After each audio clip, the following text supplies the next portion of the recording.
حبها كان سعيرا. قصيدة للشاعر طاهر مشي، إلقاء سميرة بن نصر.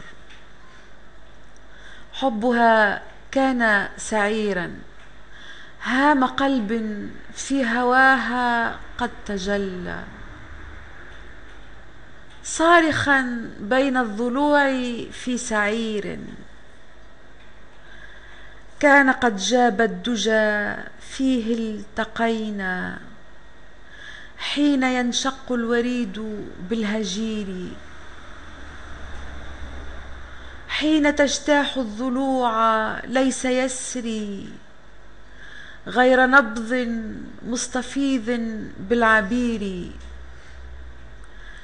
يا كرى ليلي تعالى للجفون، علها تشفى جراحات السمير.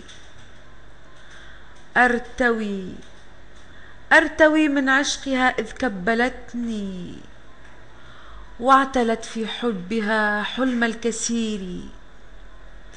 لا يرى النور وقد صار الهوينا، يصرخ المذبوح بالحبل الجرير.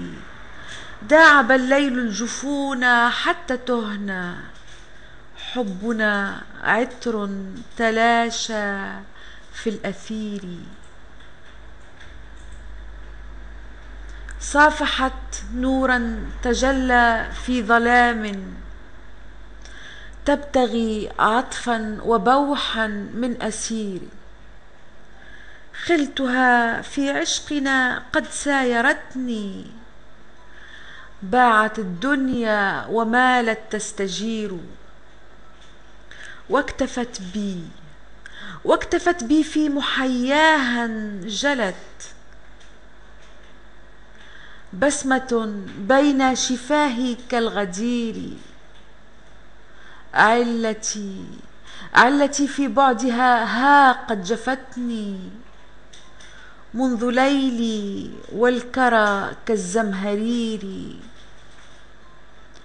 والعيون تعشق الصب وتنهى، عاشق الليل الطويل والمرير.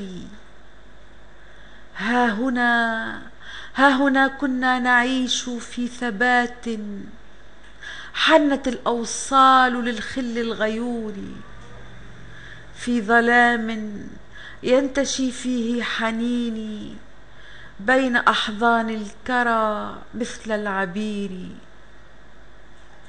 نارها تكوي ووصلي قد تمادى، في عباب الليل كالموج الهدير.